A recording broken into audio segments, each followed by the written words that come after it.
गांव का नाम था रामपुर।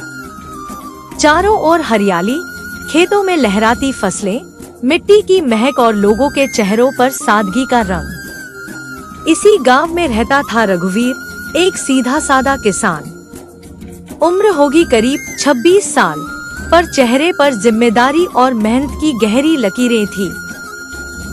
सुबह सूरज निकलने से पहले वह खेतों की ओर निकल जाता, बैलों को जोतता, मिट्टी पलटता और शाम ढलते ही लौट आता। रघुवीर का घर छोटा था, पर मन बड़ा।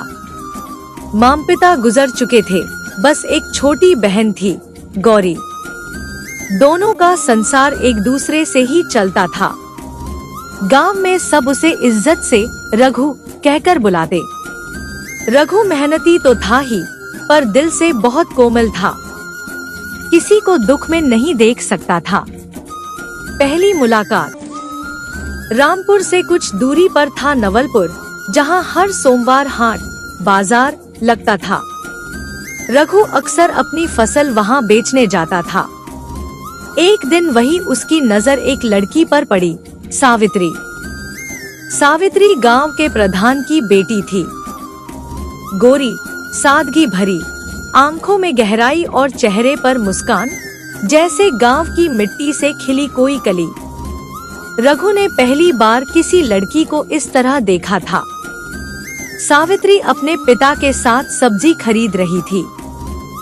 एक पल को उसकी नजर रघु से मिली और जैसे समय ठहर गया।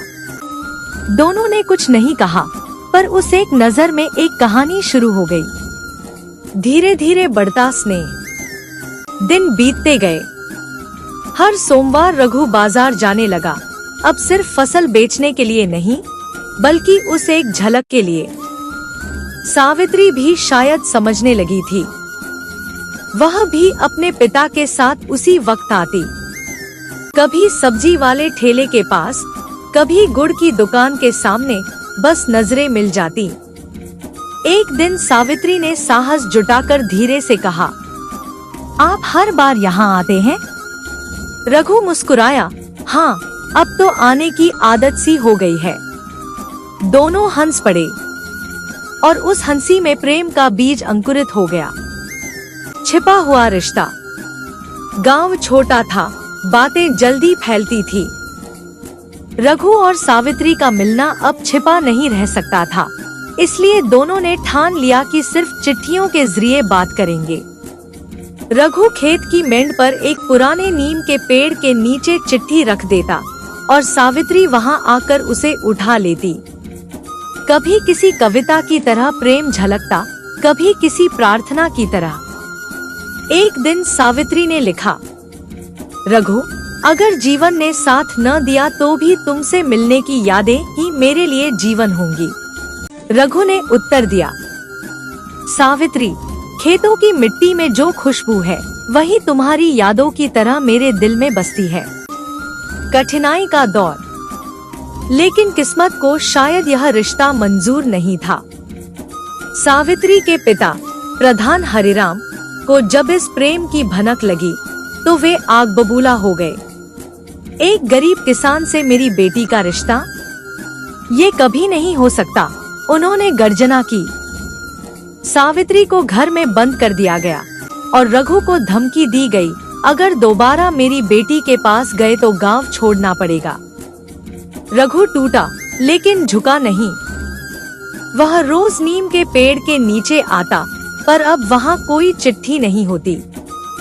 हवा में सिर्फ सावित्री की यादें रह जाती। साल बीत गए, समय बीतता गया।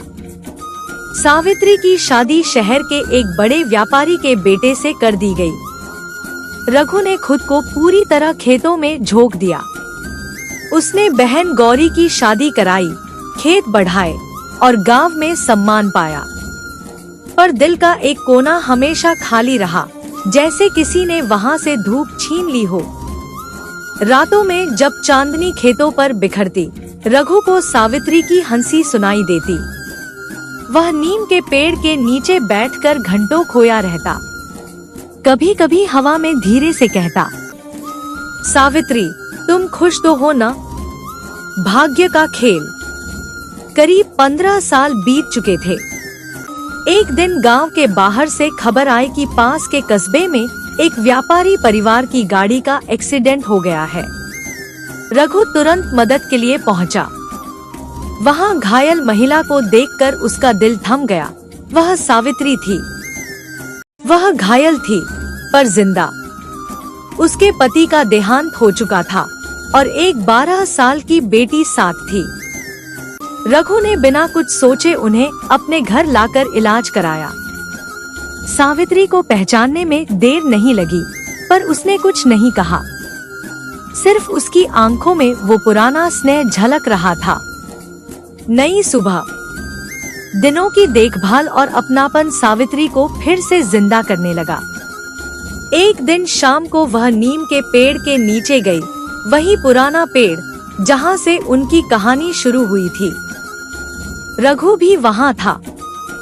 सावित्री बोली, रघु, लगता है इस पेड़ ने सब कुछ याद रखा है। रघु मुस्कुराया, हाँ, शायद इसलिए ये आज भी हरा है। कुछ देर दोनों चुप रहे। फिर सावित्री ने कहा, जीवन ने हमें बहुत घुमाया, पर अंत में फिर वही मिट्टी हमें मिला दी। रघु बोला, पुराना प्यार मिटता नहीं सावित्री, बस वक्त उसे परखता है। गांव की फुसफुसाहटें। गांव में अब चर्चा थी कि रघु के घर कोई विधवा महिला आई है। लोग बातें बनाते, पर रघु ने परवाह नहीं की। सावित्री अब गांव की बच्चियों को पढ़ाना शुरू कर चुकी थी। उसकी बेटी भी गौरी के बच्चों के साथ खेलती। धीरे धीरे सबने उसे अपनाया। अंतिम क्षण। एक दिन सावित्री बहुत बीमार पड़ी। डॉक्टर ने कहा, अब ज्यादा उम्मीद नहीं है। रघु उसके सिरहाने बैठा और धीरे से बोला, कुछ कहना है? सावित्री ने मुस्कुराकर कहा, हाँ रघु, जब मैं जाऊं तो मेरी राख इसी नीम के नीचे बिखेर देना, ताकि मेरा प्यार हमेशा यहीं रहे। उस रात सावित्री हमेशा के लिए चली गई। गांव पर सन्नाटा छा गया। अंतिम दृश्य। कुछ दिन बाद रघु ने नीम के नीचे सावित्री की राख बिखेरी। हवा में मिट्टी की खुशबू घुली हुई थी। रघु ने आंखें बंद की और बोला, अब मैं रोज इस पेड़ के नीचे आऊंगा, क्योंकि यही तुम हो। सालों बाद जब लोग रघु को खेतों में काम करते देखते तो कहते, वो देखो, रघु और उसका पुराना प्यार अब मिट्टी में ही बस गया है। और नीम का पेड़ आज भी खड़ा है, हरा भरा, उस अमर प्रेम का साक्षी बनकर। Subscribe to my channel.